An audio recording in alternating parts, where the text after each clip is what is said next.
سورۃ الکہف، بسم اللہ الرحمن الرحیم۔ الحمد للہ الذی انزل علی عبدہ الکتاب ولم یجعل لہ عوجا۔ یہ پوائنٹ میں نوٹ کرا چکا ہوں کہ آخری آیت کیا تھی؟ قل الحمد للہ، کہو قل حمد اللہ کے لیے ہے۔ یہ آخری آیت تھی سورہ بنی اسرائیل کی، اور سورہ کہف کی آیت شروع ہو رہی ہے الحمد للہ الذی، گویا کہ اس حکم کی تعمیل جو ہے اس سے آغاز ہو رہا ہے اس سورہ مبارکہ کا۔ اس کو میں نے کہا تھا یہ انٹر لاکڈ ہیں دونوں صورتیں جو ہیں، جیسے آتا ہے تورات میں کہ حضرت یعقوب اپنے بھائی عیسو کی ایڑیاں پکڑے ہوئے تولد ہوئے، یہ جڑواں پیدا ہوئے تو دو بھائی عیسو اور یعقوب۔ عیسو بڑے تھے، یعنی بڑے اس معنی میں جو بھی ہوتے ہیں جڑواں، ان میں جو پہلے جس کی ولادت ہو جائے وہ بڑا ہوتا ہے، چاہے 2 منٹ کا فرق ہو 5 منٹ کا فرق ہو۔ تو اس کی ولادت کے بعد پھر حضرت یعقوب کو عقب کہتے، پیچھے کو، پیچھے آنے والا یعقوب، اس لیے ان کا نام پڑ گیا ہے کہ یہ پچھلا ہے۔ جو پہلا تھا وہ عیسو تھا، عیسو کے بارے میں کچھ معلوم نہیں، ان کی اولاد وغیرہ کدھر گئی، بہرحال وہ ایک علیحدہ بحث ہے۔ تو اسی طریقے سے یہ سورہ کہف جو ہے گویا کہ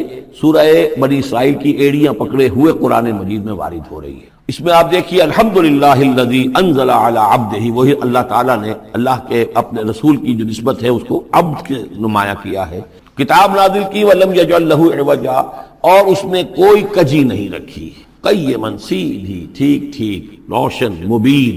لینذر بأسا شدیدا۔ اب یہ ہے لفظ جو بہت زیادہ غور کرنے کے قابل ہے۔ اس کتاب کے حضور پر نزول کے مقاصد میں سے ایک یہ بھی ہے خبردار کر دیں ایک بہت بڑی آفت سے۔ ویسے باسن جب واحد آتا ہے تو عام طور پر اس کے معنی جنگ ہوتے ہیں، جب جمع میں آتا ہے تو سختی، مصیبت، بھوک، فاقہ، یہ سارے بأسا۔ آیت البر میں بھی ہم نے پڑھا والصابرین فی البأساء والضراء وحین البأس۔ باسا جب جمع میں آیا ہے تو فقر و فاقہ، تکلیف، مصیبت، اور حین الباس جنگ کے وقت۔ تو ان دونوں کو ذہن میں رکھیے، بہت بڑی آفت، بہت بڑی آفت، بہت بڑی آفت ایک تو ہے دجالی فتنے کی، دجال، المسیح الدجال جو آنے والا ہے، جس کے بارے میں حدیث میں آتا ہے کہ کوئی نبی اور رسول ایسا نہیں گزرا جس نے اپنی قوم کو دجال کے فتنے سے آگاہ نہ کی، اور پوری انسانی تاریخ میں دجال کے فتنے سے بڑا کوئی فتنہ نہیں، اور وہ ہر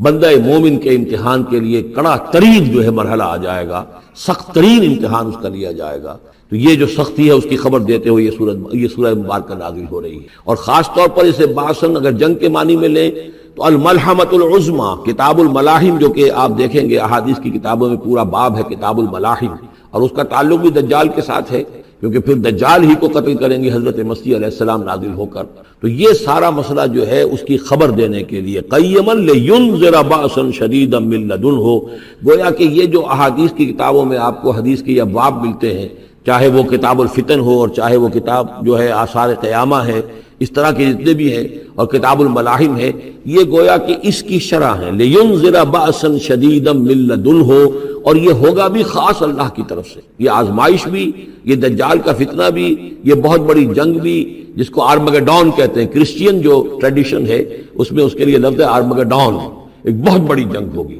ڈکشنری میں بھی آپ دیکھیں گے کہ خیر اور شر کی قوتوں کے درمیان اس دنیا کے خاتمے سے پہلے ایک بہت بڑی جنگ ہونی ہے جس کا نام یہ آرمگڈون ہے۔ لینذر بأسا شدیدا من لدنہ ویبشر المؤمنین الذین یعملون الصالحات، اور تاکہ بشارت دے وہ ان اہل ایمان کو جو نیک عمل کرتے ہوں، ان لہم اجرا حسنا، کہ ان کے لیے ہوگا بہت اچھا بدلہ، ماکثین فیہ ابدا، اور وہ اس میں رہیں گے ہمیشہ ہمیشہ۔ یہ جو دجالی فتنہ ہے اس کے ساتھ ایک خاص مناسبت ہے سورہ مبارکہ کی۔ احادیث میں آتا ہے کہ دجالی فتنے کے اثرات سے بچنے کے لیے اس سورہ مبارکہ سے ذہنی اور قلبی رشتہ مفید ہے، اس کی تلاوت کرتے رہنا، خاص طور پر جمعے کے روز پوری سورہ کہف، ورنہ یہ کہ کم سے کم اس کی ابتدائی اور آخری آیات ان کی بڑی اہمیت ہے۔ دجالی فتنہ اصل میں کیا ہے سمجھ لیجئے کہ ایک تو ہے دجالی فتنہ بالعموم، دجل کہتے ہیں فریب کو، جیسے کہ کوئی نبی نہیں ہے، وہ اس نے فریبی لبادہ اوڑھ لیا، نبوت کا دعویٰ کر رہا ہے، وہ دجال ہے۔ تو اس طرح کے تو حضور نے فرمایا ہے کہ 30 دجال پیدا ہوں گے، انہی میں سے ایک ہمارے زمانے کے اندر جو ہے یہ غلام احمد قادیانی بھی تھا، وہ دجال تھا، جس نے کہ اعلان کیا کہ میں نبی ہوں جبکہ وہ نبی نہیں تھا۔ تو فریبی بنا ہوا جس نے کہ ملمہ اپنے اوپر چڑھایا ہوا ہے۔ اسی طریقے سے دجالی فتنہ یہ جو ہے اس پوری دنیا میں اس وقت جو فتنہ ہے وہ یہ ہے کہ مادہ پرستی کا اتنا غلبہ ہو چکا ہے ذہنوں کے اوپر، افکار کے اوپر، لوگوں کے نظریات کے اوپر، لوگوں کے اخلاق کے اوپر، لوگوں کے اقدار جو ہیں، ویلیوز جو ہیں اس کے اوپر، کہ وہ آخرت کو بالکل بھول گئے، اللہ کو بھول گئے، اسباب کے اندر گم ہے، مسبب الاسباب سے ظہور ہو گیا۔ دنیا ہی دنیا ہے، آخرت کو بھولے ہوئے ہیں، مادہ ہی مادہ ہے، روح سے کوئی سروکار ہی نہیں۔ یہ ہے بالعموم جس کا نام دجالی فتنہ ہے کہ حقیقت کے اوپر پردہ پڑا ہوا ہے،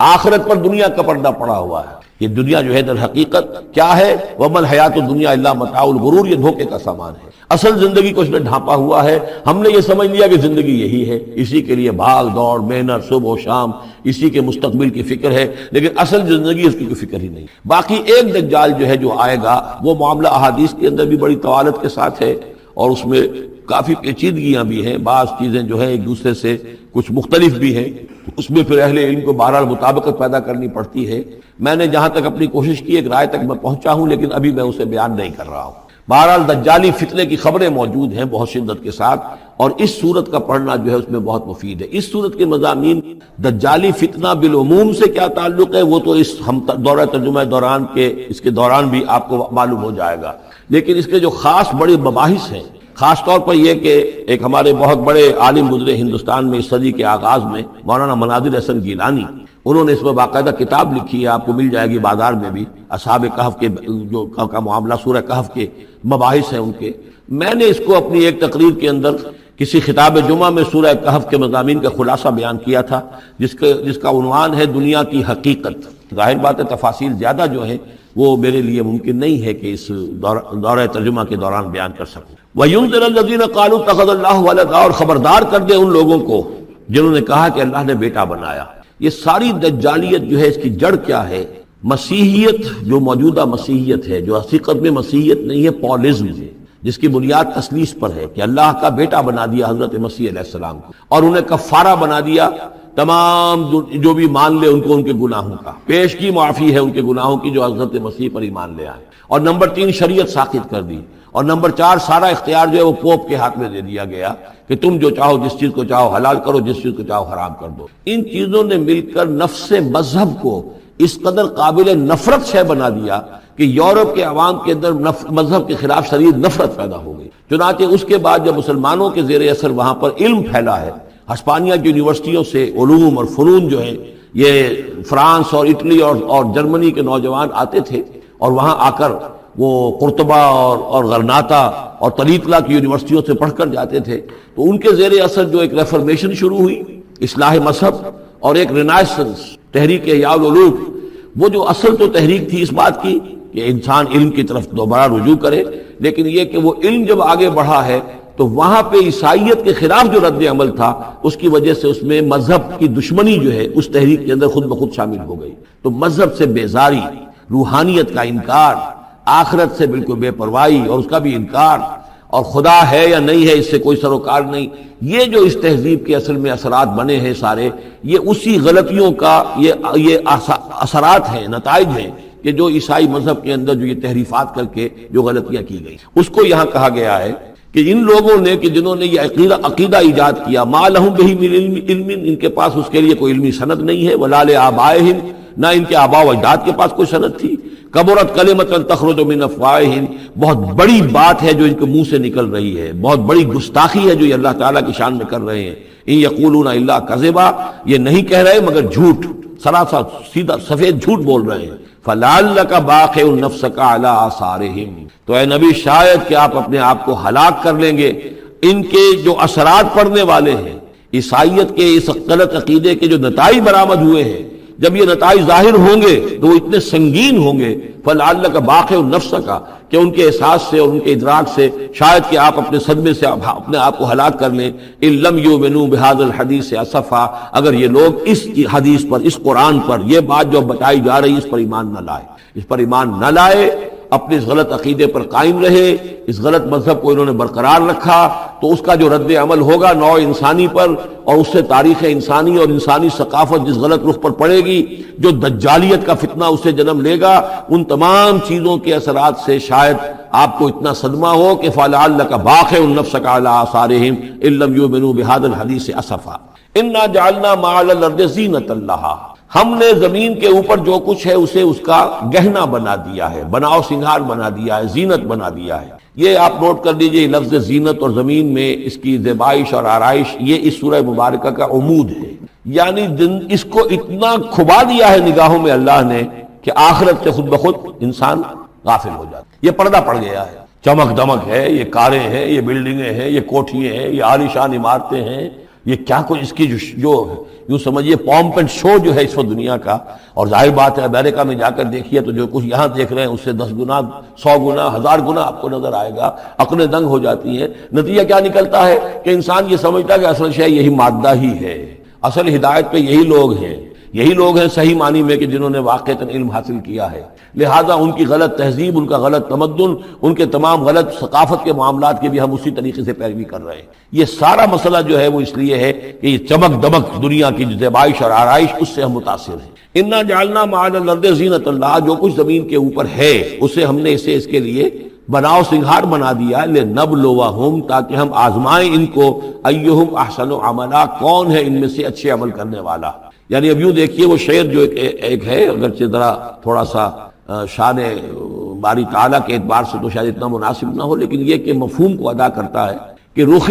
روشن کے آگے شمع رکھ کر وہ یہ کہتے ہیں ادھر آتا ہے دیکھیں یا ادھر پروانہ جاتا ہے. ایک طرف ذات باری تعالیٰ ہے اور ایک طرف یہ دنیا ہے، اس کی چمک دمک ہے. اب یہ پروانہ جو ہے یہ انسان، اس کا امتحان ہے. آیا یہ اللہ اور آخرت کی طرف جا رہا ہے یا دنیا کی طرف اور دنیا کی زیبائش اور آرائش کی طرف جا رہا ہے؟ جو زیبائش اور آرائش کی طرف چلا گیا وہ گیا، وہ تباہ و برباد ہو گیا. فقط خسر خسران مبین. اور جس نے اس دنیا کی زیبائش اور آرائش اس سے منہ موڑ کر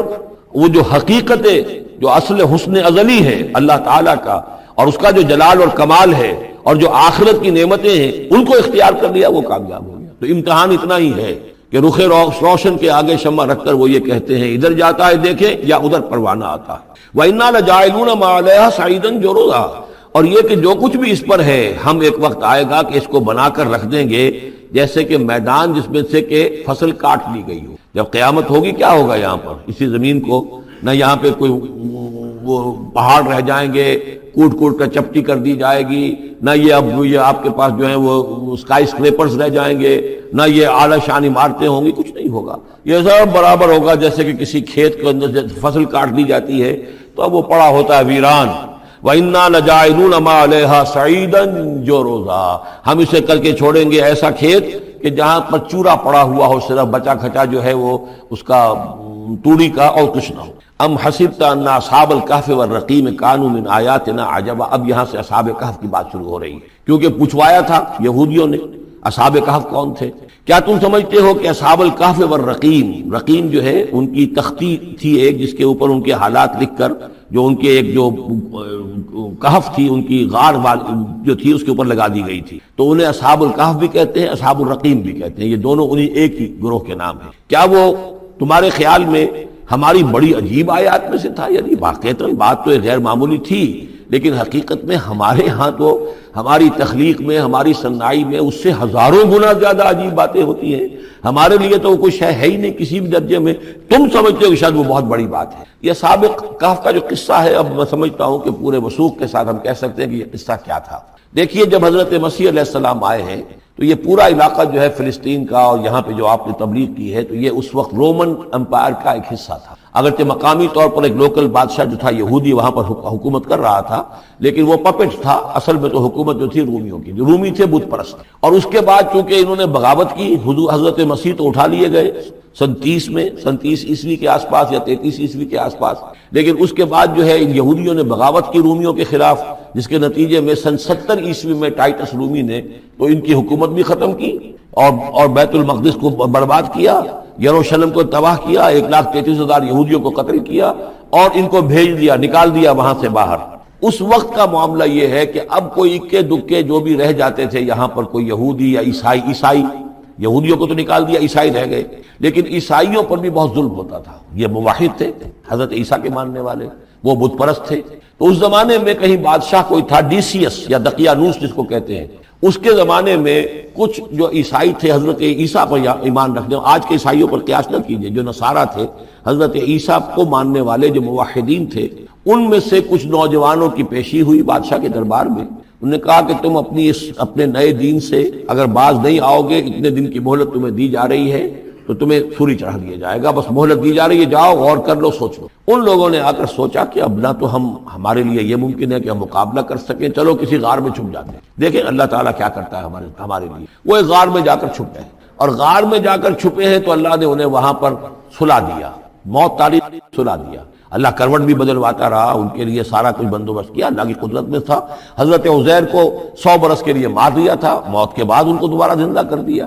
لیکن یہ کہ ان کا معاملہ یہ ہے کہ ان کو وہاں پر جو ہے تقریباً 300 برس یہ وہاں پر پڑے رہے اس غار کے اندر۔ غار کی شکل کچھ خاص ایسی تھی کہ ادھر آنا جانا لوگوں کا تھا ہی نہیں، اور یہ ہے جو موجودہ ترکی کے علاقے میں شہر ایفسس ہے، اس کے آس پاس ہیں اس طرح کے غار، جیسے ایجنٹا کے غار ہندوستان کے مشہور ہیں، ایسے ہی وہاں بھی غاروں کا سلسلہ ہے، اور ہیں بھی وہ ایسے کہ ان کے دہانے جو ہیں وہ ہیں شمال کی جانب، تو دھوپ ان میں براہ راست نہیں جاتی، صرف یہ کہ ریفلیکٹڈ لائٹ تو آتی ہے لیکن یہ کہ براہ راست دھوپ نہیں جاتی، تو ایک طرح کا اندھیرا سا اس کے اندر ٹوائی لائٹ جسے آپ کہہ لیں وہ رہتا ہے سارا دن۔ وہاں پر یہ 300 برس تک سوتے ہیں۔ اس 300 برس کے عرصے میں یہ ہوا کہ رومن امپائر جو ہے اس نے خود عیسائیت اختیار کر لی۔ 300 عیسوی کے اندر کانسٹنٹائن جو تھا ایمپرر وہ عیسائی ہو گیا، اب پوری امپائر جو عیسائی ہو گئی۔ اب اس کے زمانے میں اس کے بعد تھیوڈوسیس ہے ایک، 446 عیسوی میں یہ تھا، اس کے زمانے میں اللہ تعالیٰ نے ان لوگوں کو جگایا 300 برس کے بعد۔ اب یہ سمجھ رہے ہیں کہ وہی زمانہ ہے، وہی کفار کی حکومت ہے، وہی مشرکین ہیں۔ اب انہوں نے ڈرتے ڈرتے اپنے کسی ایک آدمی سے کہا بھائی جاؤ یہ لے کے سکہ لے کر جاؤ چاندی کا، اور کچھ نہ کچھ کھانے پینے کے لیے لے کر آؤ، دیکھنا لیکن اس طرح ہو کہ ہمارا پتہ نہ چل جائے کہ ہم یہاں چھپے ہوئے ہیں۔ وہاں جو گئے انہوں نے وہ سکہ پیش کیا اور کہا یہ سکہ تمہارے پاس کہاں سے آیا؟ یہ تو بہت پرانا سکہ ہے، تو 400 سال پرانا، 300 سال پرانا سکہ کہاں سے لے آئے تمہیں کوئی خزانہ ملا؟ بہرحال اس حوالے سے اب وہ جو ہے وہ پکڑے گئے، ان کی حالت جو ہے وہ جو بات سامنے آ گئی، لیکن جب بات سامنے آ گئی تو اب ان کا بہت یعنی وہ عزت کی گئی، اس لیے کہ اب تو جو ان کا مذہب تھا در حقیقت پوری مملکت کا مذہب وہی ہو چکا تھا، تو صورتحال تو تبدیل ہو چکی ہے۔ پھر یہ کہ اس کے بعد تفصیل معلوم نہیں ہے کہ غالباً وہ جا کر اپنی اسی غار میں وہ سو گئے ہیں یا دوبارہ اللہ نے ان پر وہیں پر موت طاری کر دی ہے، اس کا دروازہ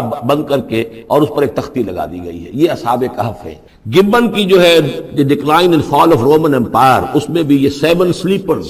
7 سونے والے، ان کی کہانی موجود ہے۔ یہ چیز جو ہے گویا کہ رومن لٹریچر کے اندر موجود تھی، اس کا جو ذکر موجود تھا، اور قرآن مجید میں یہ امتحاناً سوال کیا گیا حضور سے، تو اس کا جواب دیا گیا کہ یہ 300 برس تک کچھ لوگوں کو سلا دینا یہ اللہ تعالیٰ کے نزدیک تو کوئی بڑی بات نہیں ہے، تمہارے نزدیک ام حسبت ان اصحاب الکہف والرقیم کانوا من آیاتنا عجبا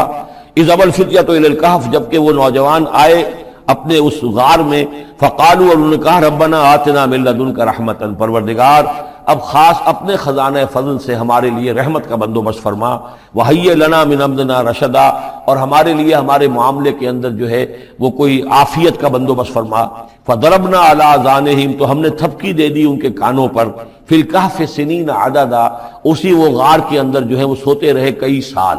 ابھی یہاں اس بات کو نہیں چھیڑا کتنے سال، سنین عددا، متعدد سال وہ سوتے رہے۔ ثم بعثناہم، پھر ہم نے انہیں اٹھایا، لنعلم ای الحزبین احصیٰ لما لبثوا امدا، تاکہ ہم دیکھیں کہ دو گروہوں میں سے کس کو صحیح معلوم ہے کہ کتنے عرصے وہ وہاں رہے تھے۔ اس کا ذکر آگے آ جائے گا، دو گروہوں سے مراد کیا ہے۔ نحن نقص علیک نبأہم بالحق، اے نبی ہم آپ کو ان کا یہ قصہ سنا رہے ہیں، بیان کر رہے ہیں ان کے حالات حق کے ساتھ، صحیح بلا کم و کاست۔ انہم فتیۃ آمنوا بربہم، وہ چند نوجوان تھے جو ایمان لائے اپنے رب پر، توحید کے ساتھ ایمان لانے والے، وزدناہم ہدی، اور ہم نے ان کی ہدایت میں اور اضافہ فرمایا، وربطنا علی قلوبہم، ہم نے ان کے دلوں کو ڈھارس دی، مضبوطی دی، دلوں کے اندر ثبات پیدا کر دیا، اذ قاموا، جب وہ بادشاہ کے دربار میں کھڑے ہوئے، اور جیسے کبھی حضرت ابراہیم علیہ السلام نے بات کی تھی اسی طرح ڈٹ کر انہوں نے بات کی، اذ قاموا فقالوا، اور انہوں نے کہا ربنا رب السماوات والارض، ہمارا رب تو وہ ہے جو آسمان اور زمین کا رب ہے، ہم کسی اور رب کو ماننے کے لیے تیار نہیں، کسی اور دیوی کو، کسی دیوتا کو، کسی بت کو ہم ماننے کو تیار نہیں۔ لن ندعو من دونہ الہا لقد قلنا اذا شططا، ہم اس کے ایک الہ کے سوا کسی اور کو پکارنے کے لیے تیار نہیں ہیں، ہم نے اگر ایسی کوئی بات کہی تو یہ تو عقل سے بہت دور کی بات ہو جائے گی۔ ہؤلاء قوم اتخذوا من دونہ آلہہ، یہ جو ہماری قوم ہے اس نے بہت سے آلہہ جو ہیں اختیار کر لیے ہیں اللہ کے سوا، انہوں نے اختیار کر لیے ہیں بہت سے آلہہ اس کے سوا، لولا یاتون علیہم بسلطان بین، تو کیوں نہیں وہ پیش کرتے ان کے اوپر کوئی دلیل، کوئی سند، کوئی اللہ کی طرف سے اتاری ہوئی سند ہو، کوئی آسمانی کتاب ہو۔ فمن ازلم ممن افترى علی اللہ کذبا، تو کون ظالم ہوگا اس شخص سے بڑھ کر کہ جس نے اللہ تعالیٰ کی طرف جھوٹ گھڑ کر منسوب کر دیا۔ تمہارے لیے اب مہلت صرف چند دن کی ہے، اس میں تم فیصلہ کر لو، اگر تم اپنے دین سے واپس نہیں پھرو گے اور ہمارے دین میں واپس نہیں آؤ گے، اپنے دین کو چھوڑ کر نئے دین کو، تو تمہیں ہم ہلاک کر دیں گے۔ اب یہ وہاں سے جا کر مشورہ کر رہے ہیں۔ وَإِذْ اعْتَزَلْتُمُوهُمْ، اور دیکھو جب تم نے اب ان سے اپنے آپ کو علیحدہ کر لیا ہے، وَمَا يَعْبُدُونَ إِلَّا اللَّهَ، اور ان ہستیوں کو بھی تم نے چھوڑ دیا جن کی وہ پرستش کرتے ہیں اللہ کے سوا، فَآوُوا إِلَى الْكَهْفِ، تو اب آؤ کسی کھو میں، کسی غار میں پناہ لے لیں۔ يَنشُرْ لَكُمْ رَبُّكُم مِّن رَحْمَتِهِ، تمہارا رب تمہارے لیے وہاں کوئی رحمت کا سامان کر دے گا۔ وَيُهَيِّئْ لَكُم مِّنْ أَمْرِكُم مِّرْفَقًا، اور تمہارے معاملے کے اندر اللہ تعالیٰ خاص اپنی طرف سے کوئی نرمی اور کوئی آسائش کا سامان پیدا فرما دے گا۔ وَتَرَى الشَّمْسَ إِذَا طَلَعَت تَزَاوَرُ عَنْ كَهْفِهِمْ ذَاتَ الْيَمِينِ، اور تم دیکھو کہ سورج جب طلوع ہوتا تھا تو وہ ان کی اس غار سے کنی کتراتا ہوا داہنی طرف نکل جاتا تھا، یعنی براہ راست دھوپ جو ہے اس میں نہیں آتی تھی۔ وَإِذَا غَرَبَتْ، جب ڈوبتا تھا، تَقْرِضُهُمْ ذَاتَ الشِّمَالِ، تو بھی وہ کنی کترا جاتا تھا بائیں طرف۔ تو گویا کہ سورج جو ہے یوں جا رہا ہے اور اس غار کا جو منہ ہے وہ شمال کی طرف ہے، لہذا براہ راست جو ہے داہنی طرف سے ہو کر بائیں طرف سے ہو کر سورج نکل گیا، دھوپ جو ہے براہ راست اس پر نہیں آ رہی۔ اسی اصول پر آج کل جو بڑی بڑی بلڈنگز بنتی ہیں جو کارخانوں کی اور ملز کی، اس میں یہ نارتھ لائٹ شیلز بنائے جاتے ہیں۔ ایسے شیل روف کی ہوتے ہیں کہ جس میں پھر جو روشنی جو ہے وہ نارتھ کی طرف سے لیتے ہیں، کیونکہ ہمارے ہاں جو سورج ہے وہ کبھی بھی نارتھ میں نہیں جاتا، لہذا جو ہے سورج براہ راست کبھی نہیں آئے گا بلکہ انڈائریکٹ لائٹ آئے گی۔ وَهُمْ فِي فَجْوَةٍ مِّنْهُ، اور وہ جو اس غار تھی اندر سے کھلی تھی، اس کھلی غار کے اندر جا کر وہ لیٹ گئے، سو گئے۔ ذَلِكَ مِنْ آیَاتِ اللَّهِ، یہ اللہ کی نشانیوں میں سے ہے۔ مَن يَهْدِ اللَّهُ وَهُوَ الْمُهْتَدِ، جو جس کو اللہ ہدایت دیتا ہے وہی ہے کہ جو ہدایت یافتہ ہوتے ہیں۔ وَمَن يُضْلِلْ فَلَن تَجِدَ لَهُ وَلِيًّا مُرْشِدًا، اور جس کو اللہ تعالیٰ گمراہ کر دے، جس کی گمراہی کا فیصلہ فرما دے، پھر اس کے لیے تم نہیں پاؤ گے کوئی بھی جو حمایتی ہو، مددگار ہو، اس کو راہ پر لانے والا۔ وَتَحْسَبُهُمْ أَيْقَاظًا، صورتحال ایسی تھی کہ تم اگر اس کو دیکھتے تو یہ سمجھتے کہ وہ جاگ رہے ہیں، وَهُمْ رُقُودٌ، حالانکہ وہ سو رہے ہیں۔ وَنُقَلِّبُهُمْ ذَاتَ الْيَمِينِ وَذَاتَ الشِّمَالِ، ہم ان کو کروٹیں بھی دلواتے رہے، داہنی طرف بھی بائیں طرف بھی، تاکہ یہ کہ وہ بیڈ سورز نہ ہو جائیں، ہم جدید اصطلاح میں اگر استعمال کریں تو کروٹ بھی دلوا رہا ہے اللہ تعالیٰ۔ اللہ تعالیٰ کو ہر قدرت حاصل ہے، اس کے فرشتے معمور ہیں جو کر رہے ہیں، نرسنگ بھی ہو رہی ہے۔ ذات الشمال وکلبہم باسط ذراعہ بالوسید، ان کا ایک کتا بھی تھا جو اپنے دونوں ہاتھ پھیلا کر، دونوں اگلے جو ہے پاؤں جو ہاتھ اس کو سمجھیے، اور اس کے کوئی بہت ہی خوخار قسم کا کتا تھا جو اس غار کے منہ پر اپنے دونوں ہاتھ پنجے آگے پھیلا کر بیٹھا ہوا زور سے۔ اس کا نتیجہ کیا نکلتا تھا؟ لو اطلعت علیہم، اگر اچانک تمہارا کہیں وہاں گزر ہو جائے، لولیت منہم فرارا ولملیت منہم رعبا، تو وہاں سے تمہارے اوپر رعب طاری ہو جائے، خوف طاری ہو جائے، اور میں وہاں سے تم بھاگو، کہ بڑا بھیانک منظر ہے، ایک کہف ہے، اندر اندھیرا ہے، اور آگے جو ہے بڑا کوئی ٹیریئر بل قسم کا کتا جو ہے وہ بیٹھا ہوا ہے، خوفناک قسم کا، اور اس نے اپنے پنجے بھی آگے کیے ہوئے ہیں۔ وَلَمُلِئْتَ مِنْهُمْ رُعْبًا وَكَذَلِكَ بَعَثْنَاهُمْ، اسی طرح پھر ہم نے انہیں ایک وقت میں اٹھایا، لِيَتَسَاءَلُوا بَيْنَهُمْ، تاکہ وہ آپس میں ایک دوسرے سے سوال کریں۔ قَالَ قَائِلٌ مِّنْهُمْ كَمْ لَبِثْتُمْ، ان میں سے ایک نے کہا کتنے عرصے یہاں ہم رہے ہوں گے، کیا خیال ہے آپ کا؟ قَالُوا لَبِثْنَا يَوْمًا أَوْ بَعْضَ يَوْمٍ، انہوں نے کہا کہ ہم رہے ہوں گے ایک دن یا دن کا کچھ حصہ، تھوڑی سی نیند ہم نے لی ہے، استراحت کی ہے، اور کیا کیا ہے۔ قَالُوا رَبُّكُمْ أَعْلَمُ بِمَا لَبِثْتُمْ، کچھ اور تھے انہوں نے کہا چھوڑو اس بات کو، اللہ تمہارا جانتا ہے کتنی دیر رہے، 2 گھنٹے رہے، 2 دن رہے، کیا پتا، ہمیں کیا معلوم۔ فَابْعَثُوا أَحَدَكُمْ بِوَرِقِكُمْ هَٰذِهِ، تو لو یہ چاندی کا سکہ، ورق جو ہے چاندی کو کہتے ہیں، تو اس کو دے کر ایک آدمی کو بھیجو إِلَى الْمَدِينَةِ، شہر کی طرف، فَلْيَنظُرْ، وہ دیکھے، أَيُّهَا أَزْكَىٰ طَعَامًا، کہاں سے کوئی پاکیزہ خوراک مل سکے۔ ظاہر بات ہے کہ وہ ان کا جو تصورات تھے، موحد بھی تھے تو پاکیزہ کھانا بھی چاہتے تھے۔ أَيُّهَا أَزْكَىٰ طَعَامًا فَلْيَأْتِكُم بِرِزْقٍ مِّنْهُ، تو اس میں سے کچھ ہمارے لیے راشن لے آئے۔ وَلْيَتَلَطَّفْ، اور دیکھے کہ وہ نرمی کرے، کسی سے جھگڑ نہ پڑے، کہیں کسی جھگڑ پڑا اور جھگڑنے کی وجہ سے پھر کوئی شکل ہو جائے تو ہم تک لوگ پہنچ جائیں، تو بڑی نرمی کے ساتھ وہ معاملہ کرے۔ یہ وَلْيَتَلَطَّفْ نوٹ کر لیجئے، یہ تعداد حروف کے اعتبار سے قرآن مجید کا نصف، وَلْيَتَلَطَّفْ کے نصف اول میں ہے، لام یہ نصف ثانی، یہ نصف ہے تعداد حروف، الفاظ نہیں، حروف، الفابیٹس جو ہے، جو حروف کی گنتی کی گئی ہے اس کے اعتبار سے یہ ٹھیک نصف ہو گیا، آدھے حروف اس کے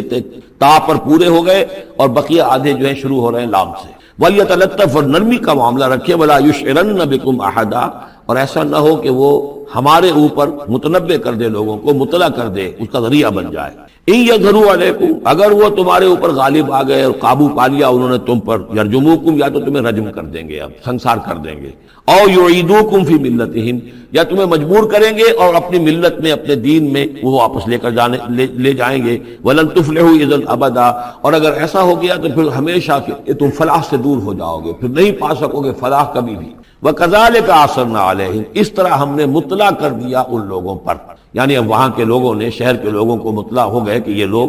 ظاہر بات ہے کہ بڑا چرچا ہو گیا ہوگا یہ کون ہے۔ اب اس نے بات بتائی، پھر وہ آئے تو معلوم ہوا کہ ہاں واقعتاً کہ ان کے حالات، کوئی 7 آدمی ہوتے تھے ایک زمانے میں، اور وہ کہیں روپوش ہو گئے تھے، گم ہو گئے تھے، کہیں نہیں ملے تھے، پوری مملکت میں تلاش کیا گیا تھا، پھر ان کے حالات ایک تختی کے اوپر لکھ کر جو ہے وہ خزانے میں رکھ دیے گئے تھے، وہ تختی کہیں نکلوائی گئی، 300 برس سے زائد پرانی بات تھی، اس کے اوپر وہ قصہ پورا کا پورا لکھا ہوا مل گیا، تو وہ ساری چیز جو ہے وہ بات کھل گئی۔ وَكَذَلِكَ أَعْثَرْنَا عَلَيْهِمْ، اور اس طرح ہم نے یہ بات ظاہر کر دی ان پر، لِيَعْلَمُوا، اب اس سے کیا کیا چیزیں واضح ہوئیں، ان وعد اللہ حق وان الساعۃ لا ریب فیہا، اللہ کا وعدہ سچا ہے اور یہ کہ قیامت کے بارے میں کوئی شک نہیں ہے، آتیۃ لا ریب فیہا، وہ آ کر رہے گی۔ اس لیے کہ جب 300 برس تک ایک آدمی سویا رہ سکتا ہے اور پھر وہ اٹھ گیا تو کیا مشکل ہے اللہ کے لیے کہ وہ جو مر چکے ہوں ان کو دوبارہ زندہ کر دے۔ اذ یتنازعون بینہم امرہم، اب وہ ان کے بارے میں آپس میں جھگڑنے لگے کہ کیا کرنا چاہیے ان کا معاملہ، وہ تو جا کر اپنی غار کے اندر دوبارہ سو گئے اور اب اللہ نے ان کے اوپر موت جو ہے حقیقی موت وارد کر دی، اب کیا کرنا چاہیے۔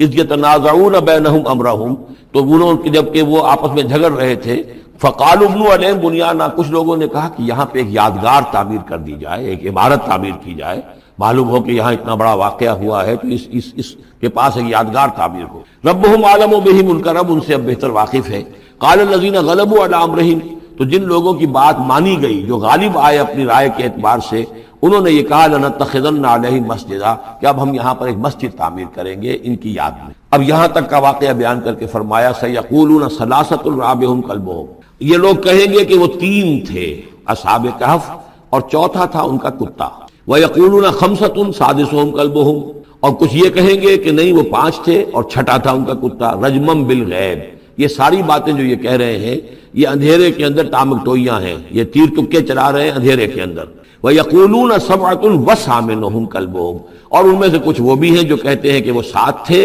اور 8واں ان کا کتا تھا۔ قل ربی اعلم بعدتہم، کہہ دیجئے کہ میرا رب زیادہ بہتر جانتا ہے کہ ان کی تعداد کتنی تھی، ما یعلمہم الا قلیل، نہیں جانتے اس چیز کو مگر بہت کم لوگ۔ یہاں قرآن مجید نے صراحت تو نہیں کی، لیکن مفسرین کا کہنا یہ ہے کہ بٹوین دی لائن بتا دیا کہ یہی رائے صحیح ہے، اس لیے کہ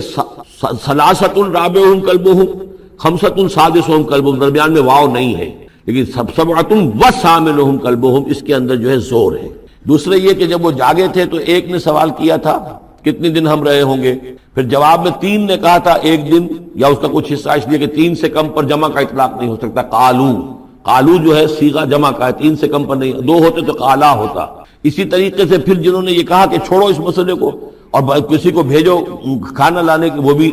کم سے کم 3 تھے، اس لیے کہ وہ بھی قالو کے لفظ کے ساتھ ہے، تو 3 جمع 3 اور 1 پوچھنے والا، وہ 7 بن گئے۔ ویسے یہ کہ گبن کی کتاب میں بھی میں نے آپ کو بتایا 7 سلیپرز، یہ گویا کہ ان کی ہاں بھی جو ٹریڈیشنز ہیں، ان کی روایات جو تاریخی چلی آ رہی ہیں، ان میں یہ کہانی کے طور پر یہ چیز موجود ہے ان کے لٹریچر کے اندر، تو گویا کہ اللہ نے تائید اسی کی ہے۔ لیکن یہ کہ اس میں جھگڑنے کی ضرورت کیا ہے، فلا تمہارے فیہم الا مران ظاہرا، تو اس معاملے کے اندر اے نبی آپ ان سے کچھ زیادہ جھگڑیے مت، ولا تستفت فیہم منہم احدا، اور نہ ہی ان چیزوں کے بارے میں ان میں سے کسی سے پوچھیے، اس لیے کہ یہ چیزیں ایسی نہیں ہیں، اسی میں ہمارے لیے ہدایت ہے۔ جو چیز دینی اعتبار سے اہم نہ ہو، اور جو خاص طور پر جو ہمارے لیے جو اصل مسئلہ اس وقت ہے اقامت دین کی جد و جہد، اصل مسئلہ، اس کے اعتبار سے جس کی اہمیت نہ ہو، اس کے بارے میں زیادہ چھان بین کرنا، زیادہ بحث و نظام میں پڑھنا جو ہے وقت ضائع کرنا ہے، بلکہ وہ اپنی اس جد و جہد کو نقصان پہنچانے والی بات ہے۔ فلا تمہارے فیہم الا مران ظاہرا ولا تستفت فیہم منہم احدا ولا تقولن لشیء، یہ بہت اہم واقعہ آ رہا ہے یہاں۔ اس واقعے میں حضور صلی اللہ علیہ وسلم سے ایک سہو ہو گیا تھا، جب یہ سوالات کیے گئے تو حضور نے فرمایا ٹھیک ہے میں اس کا جواب دے دوں گا، تم آنا، اور یہ کہ انشاءاللہ نہیں کہا، کل تم آنا میں تمہیں جواب دے دوں، انشاءاللہ نہیں کہا، صاف ہو گیا، غلطی ہو گئی۔ لیکن یہ کہ اللہ تعالیٰ نے جن کے جتنے رتبے بلند ہوتے ہیں پھر ان کی سختی بھی اتنی ہوتی ہے، جن کے رتبے ہیں سوا ان کی سوا مشکل ہے۔ ہم عام طور پر یہ باتیں کہتے رہتے ہیں ہمارے لیے اللہ نے کیا گرفت کرنی ہے کہ ان کی کوئی حیثیت ہی نہیں، کوئی مقام ہی نہیں، لیکن یہ کہ جو بلند مقام والا ہو اور وہ بغیر انشاءاللہ کہہ دے کہ کل یہ ہو جائے گا اور انشاءاللہ نہ کہے تو اس پر پھر گرفت ہو گئی۔ تو حضور کی کئی دن گزر گئے کہ جبرائیل نہیں آئے اور آپ کے لیے پھر ایک مشکل پیدا ہو گئی، گویا کہ مخالفین نے تالیاں پیٹ دی ہوگی، چلو بس فیل ہو گئے، ناکام ہو گئے اس امتحان کے اندر، جو ہے وہ تو اب یہ کامیاب نہیں ہو پائے۔ اس کے بعد جبرائیل آئے، یہ واقعات بھی لے آئے، ساتھ ہی یہ ہدایت بھی لائے۔ وَلَا تَقُولَنَّ لِشَيْءٍ إِنِّي فَاعِلٌ ذَلِكَ غَدًا، دیکھیے کبھی نہ یہ کہیے گا کہ یہ کام میں کل ضرور کر دوں گا، إِلَّا إِن يَشَاءَ اللَّهُ، مگر اس استثناء کے ساتھ اگر اللہ نے چاہا۔ یہ ہماری تہذیب کے، اب یوں سمجھیے کہ کچھ کلمات ہیں سماجی، ہمارے ثقافت کے، ان کے اندر جو ہے توحید کی روح جو ہے وہ کوٹ کوٹ کر بھری ہوئی ہے۔ کوئی اچھا منظر دیکھا، سبحان اللہ، یعنی یہ کہ اس منظر میں کچھ نہیں ہے، اصل میں حسن اللہ کا ہے۔ پھول دیکھا، سبحان اللہ، پھول کی تعریف نہیں کر رہے ہیں، اب بنانے والے کی تعریف ہے جس نے اتنا عمدہ پھول بنایا ہے۔ کوئی آپ کو کوئی تکلیف رفع ہوئی، کوئی ضرورت پوری ہوئی، الحمدللہ، بھوک لگی ہوئی تو کھانا کھایا، الحمدللہ، تعریف اللہ کے لیے۔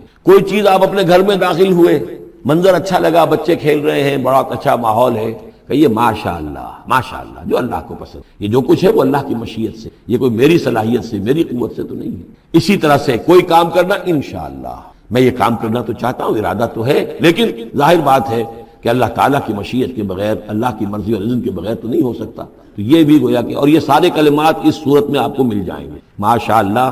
انشاءاللہ، اور اس سے پہلے ہم الحمدللہ سے شروع کر چکے ہیں۔ الحمدللہ الذی انزل علی عبدہ الکتاب ولم یجعل لہ عوجا ولا تقولن لشیء انی فاعل ذلک غدا الا ان یشاء اللہ واذکر ربک اذا نسیت، اور اپنے رب کو یاد کر لیا کیجئے جب آپ بھول جائیں، یعنی یہ کہ اگر کسی وقت بھول جائیں تو پھر جب یاد آ جائے وَاذْكُرْ رَبَّكَ، تو پھر اللہ تعالیٰ کی طرف دھیان لگائیے۔ وَقُلْ عَسَىٰ أَن يَهْدِيَنِ رَبِّي لِأَقْرَبَ مِنْ هَٰذَا رَشَدًا، اور کہیے کہ ہو سکتا ہے کہ میرا رب اس معاملے میں اس سے بہتر راہ کی طرف میری رہنمائی کر دے، یعنی میں یہ کیوں کہوں کہ یہ کام میں کروں گا، ہو سکتا ہے اللہ تعالیٰ جو ہے اس سے بہتر کوئی صورتحال پیدا کر دے۔ لہذا اس معاملے کے اندر بھی کوئی زیادہ جازم ہو جانا نہیں چاہیے، بلکہ معاملات کو تفویض الامر الی اللہ، سپردم بتو مایا خیشرا، تو دانی حساب کم و بیشرا، تو اس طریقے سے انسان جو ہے اللہ تعالیٰ کے حوالے کیے رکھے۔ وَلَبِثُوا فِي كَهْفِهِمْ ثَلَاثَ مِائَةٍ سِنِينَ وَازْدَادُوا تِسْعًا، اور وہ رہے اپنی اس غار میں 300 برس اور اس کے اوپر 9 سال۔ اس کی تعبیر کیا ہے؟ شمسی حساب سے 300 برس، اور یہ 300 برس جو شمسی ہوتے ہیں جو سولر کیلنڈر کے، وہ قمری حساب سے 309 بن جائے۔ اس حوالے سے یہ دونوں عدد بالکل صحیح ہے۔ قُلِ اللَّهُ أَعْلَمُ بِمَا لَبِثُوا، کہیے یہ بھی اللہ بہتر جانتا ہے کتنے عرصے رہے، اس میں بھی بحث میں پڑھنے کی ضرورت نہیں۔ لہو غیب السماوات والارض، اللہ تعالیٰ ہی کے اختیار میں ہے اور اللہ ہی کے علم میں ہے غیب کل کا کل آسمانوں اور زمین کا۔ اب صرف بہی واسمے، کیا ہی عجیب اور اچھا ہے وہ دیکھنے والا، اور کیا ہی اچھا ہے وہ سننے والا، اس کی سماعت، اس کی بصارت کا تم کیا اندازہ کرو گے۔ ما لہم من دونہ من ولی، ان کا کوئی ساتھی اور پشت پناہ اور مددگار اور حمایتی نہیں ہے اس کے سوا۔ ولا یشرک فی حکمہ احدا، اور وہ اپنے حکم اور اختیار اور اپنی حاکمیت کے حق میں کسی کو شریک کرنے کو تیار نہیں ہے۔ یہ جو توحید حاکمیت، اس کے بارے میں نوٹ کر لیجئے، سورہ یوسف میں ہم نے پڑھا ان الحکم الا للہ، امر اللہ تعبدوا الا ایاہ ذلک الدین القیم۔ سورہ بنی اسرائیل کی آخری آیت میں آیا ولم یکن لہ شریک فی الملک، بادشاہت میں اس کا کوئی شریک نہیں۔ یہاں فرمایا ولا یشرک فی حکمہ احدا، وہ اپنے حکم اور حاکمیت کے اختیار میں کسی کو شریک کرنے کے لیے تیار نہیں۔ وَاتْلُ مَا أُوحِیَ إِلَیْکَ مِن کتاب ربک، اور اے نبی تلاوت کیجئے جو آپ کی طرف وحی کی گئی ہے آپ کے رب کی کتاب میں سے۔ یعنی یہ جو سخت حالات ہیں جن سے آپ گزر رہے ہیں، دباؤ ہے آپ پر بہت شدید، اس میں آپ کے لیے سہارا کیا ہے؟ وَمَا صَبْرُکَ إِلَّا بِاللَّہ، اور اللہ کے ساتھ اپنا قلبی تعلق اور ذہنی رشتہ قائم کرنے کے لیے سب سے مؤثر ذریعہ کیا ہے؟ قرآن مجید کی تلاوت۔ وَاتْلُ مَا أُوحِیَ إِلَیْکَ مِن کتاب ربک، جو بھی آپ کی طرف وحی کیا گیا ہے آپ کے رب کی کتاب میں سے، اس کی تلاوت کرتے رہا کیجئے۔ لا مبدل لکلماتہ، اس کی باتوں کو بدلنے والا کوئی نہیں ہے۔ وَلَن تَجِدَ مِن دُونِہ مُلْتَحَدًا، اور اس کے سوا آپ کو کہیں کوئی پناہ نہیں ملے گی۔ پناہ دینے والا بھی وہی ہے، کوئی اور پناہ نہیں دے سکتا۔ سختی کتنی بھی ہے جھیلیے، برداشت کیجئے، اس سختی کو آسان بنا سکتے ہیں، اللہ کی کتاب کی تلاوت کریے اور کر کے سناتے رہیے اپنے ساتھیوں کو بھی، اسی سے تمہارے اوپر یہ سختیاں جو ہیں ہلکی ہو جائیں گی، ان بھاری چیزوں کو برداشت کرنا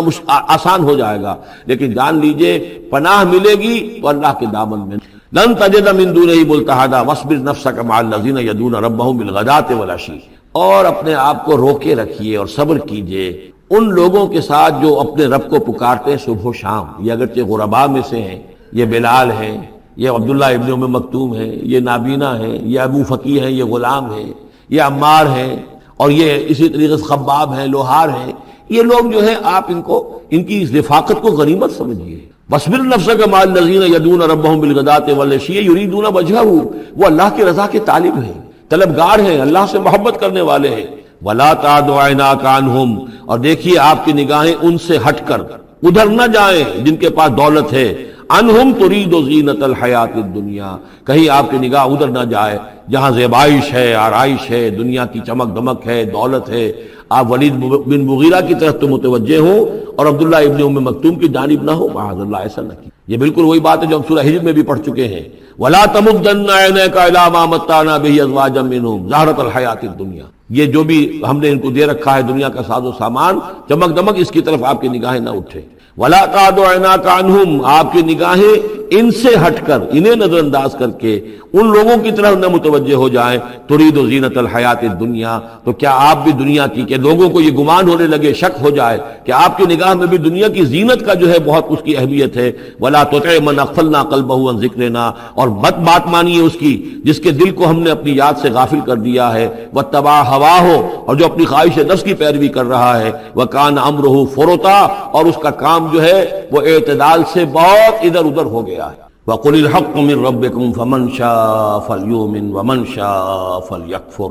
إِنَّا أَعْتَدْنَا لِلظَّالِمِينَ نَارًا أَحَاطَ بِهِمْ سُرَادِقُهَا صدق اللہ العظیم۔ اور پڑھا کرو اس میں سے کہ جو وحی کیا گیا ہے آپ کی جانب آپ کے رب کی کتاب میں سے، اس کی باتوں کا بدلنے والا کوئی نہیں، اور نہیں پاؤ گے تم اپنے لیے اس کے سوا کوئی اور جائے پناہ۔ تھامے رکھو، روکے رکھو اپنے آپ کو ان لوگوں کے ساتھ جو پکارتے ہیں اپنے رب کو صبح و شام اور چاہتے ہیں اس کی رضا، طالب ہیں اس کے روئے انور کے، اور نہ دوڑیں آپ کی نگاہیں ان سے ہٹ کر آپ کہ دنیا کو یہ محسوس ہو، یہ مغالطہ ہو کہ ترید و زینت الحیات الدنیا۔ یہ ذرا مشکل مقام ہے قرآن مجید کا کہ بظاہر تو الفاظ یہ ہیں کہ آپ کی نگاہیں دنیا کی زیبائش اور آرائش کی تلاش میں ان فقراء اور غرباء سے ہٹ کر امراء کی طرف نہ اٹھے، لیکن ظاہر بات ہے کہ حضور صلی اللہ علیہ وسلم کی یہ شان نہیں تھی، لہذا اس میں جو بات سمجھ میں آتی ہے وہ یہ ہے کہ ایسا نہ ہو کہ آپ کے التفات کی وجہ سے دنیا یہ محسوس کرے کہ ان کی نگاہ میں بھی وقت اور اہمیت جو ہے وہ دنیاوی مال و دولت اور اسباب۔ کسی داعی حق کے لیے یہ معاملہ بہت ہی نازک ہوتا ہے کہ ایک طرف جو حالات و واقعات ہیں اس کے اعتبار سے، جو حقائق ہیں اس کے اعتبار سے، معاشرے کے جو اونچے طبقات ہوتے ہیں جو وہاں سرداری یا کسی اور طرح کی سربراہی کے منصب پر فائز ہوں یا ان کے پاس فراوانی ہو دولت کی، اب ظاہر بات ہے کہ ان کا ایک اثر و رسوخ ہوتا ہے معاشرے۔ ان میں سے کوئی ایک شخص ایمان لے آئے تو وہ بہت سے لوگوں کے برابر ہو جائے گا، جیسے حضرت عمر رضی اللہ اور ابو جہل کو حضور نے دونوں کو پیش کیا اللہ کے سامنے کہ اللہ ان میں سے ایک کو ضرور میری جھولی میں ڈال دے۔ ظاہر بات ہے کہ اس سے اسلام کو تقویت حاصل ہو، اور اس سے یہ ہے کہ جن مسلمانوں پر کا قافیہ تنگ ہوا ہے، جن کو ستایا جا رہا ہے، اگر کوئی بڑا آدمی ایمان لے آئے گا تو ان کو بھی سہارا ملے گا، جیسے کہ حضرت عمر اور حضرت حمزہ کے ایمان لانے کے بعد جو غرباء تھے، فقراء تھے اور جو غلام تھے انہیں ستایا جا رہا تھا، انہیں کچھ ریلیف ملا ہے۔ اس حوالے سے ایک طرف تو اس کی ضرورت ہوتی ہے کہ ان کی طرف توجہ کی جائے، التفات رکھا جائے، تاکہ اگر وہ ایمان لے آئے تو اس سے ایمان کو بھی تقویت ہو، اسلام کو تقویت ہو، مسلمانوں کو بھی فائدہ پہنچے۔ دوسری طرف یہ اندیشہ ہوتا ہے کہ غرباء کا دل نہ دکھے،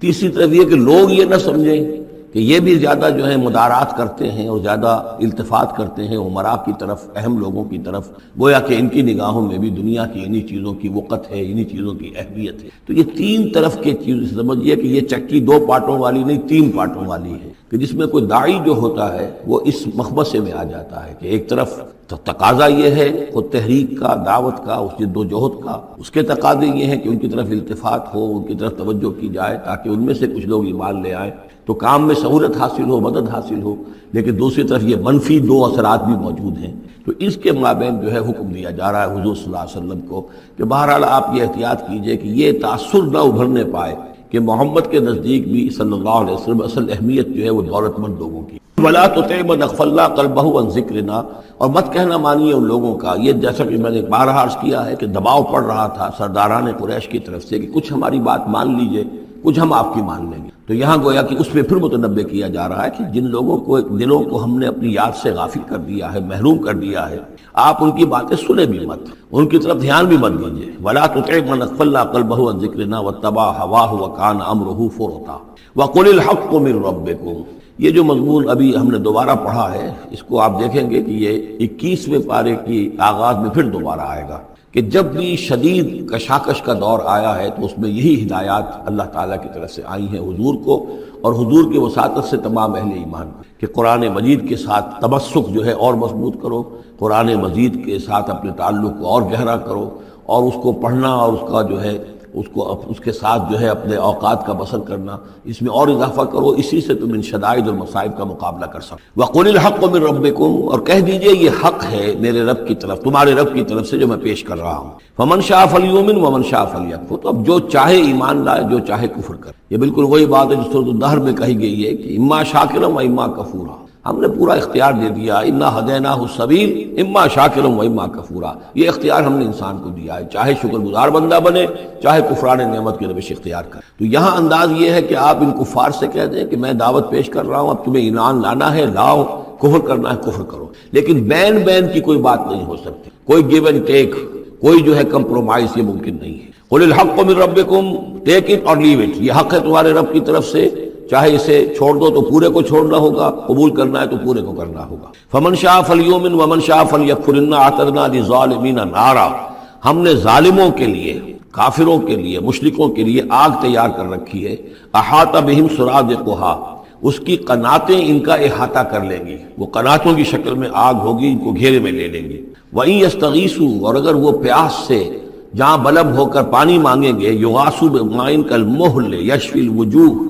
تو انہیں ایسا پانی دیا جائے گا پینے کے لیے کہ جیسے بھول، یہ جو مہل کا ترجمے کئی کیے گئے ہیں، کھولتے تیل کی تلچھٹ، لاوا، پگھلا ہوا تانبا اور پیپ وغیرہ، مان صدید، ان میں، اور وہ اتنا گرم ہوگا یشوی الوجوہ کہ ان کے چہروں کو بھون دے گا۔ بیس الشراب، بہت ہی بری شے ہوگی پینے کی، وساعت مرتفقہ، اور یہ ان کے لیے ان کی آرام گاہ جو بنے گی جہنم، بہت ہی بری آرام گاہ ہوگی۔ اس کے برعکس وہی سائملٹینیس کنٹراسٹ کا اسلوب، ان الذین آمنوا وعملوا الصالحات، جو لوگ ایمان لائیں اور نیک عمل کریں، انا لا نضیع اجر من احسن عملا، ہمارا یہ اصول نہیں ہے کہ جو لوگ اچھے عمل کریں ان کے اجر کو ہم ضائع کر دیں، ان کا اجر بھرپور انہیں ملے گا۔ اولئک لہم جنات عدن تجری من تحتہم الانہار، یہ وہ لوگ ہیں کہ جن کے لیے ہیں وہ رہنے والے باغات، ریزیڈینشل گارڈنز، جن کے دامن میں ندیاں بہتی ہوں گی، یحلون فیہا من اساور من ذہب، انہیں پہنائے جائیں گے وہاں کنگن سونے کے، ویلبسون ثیابا خضرا من سندس، اور ان کو وہ پہنیں گے وہاں پر کپڑے سبز رنگ کے، باریک ریشم کے اور گاڑھے ریشم کے، یعنی اوپر کا لباس جو ہوگا وہ باریک ریشم کا ہوگا اور جو نیچے کا لباس ہوگا وہ گاڑھے ریشم کا ہوگا۔ متکئین فیہا علی الارائک، اور وہ وہاں پر تکیہ لگائے ہوئے، ٹیک لگائے ہوئے بیٹھے ہوں گے تختوں کے اوپر۔ نعم الثواب، کیا ہی اچھا بدلہ ہوگا، وحسنت مرتفقہ، اور کیا ہی خوب ان کے لیے آرام گاہ ہوگی۔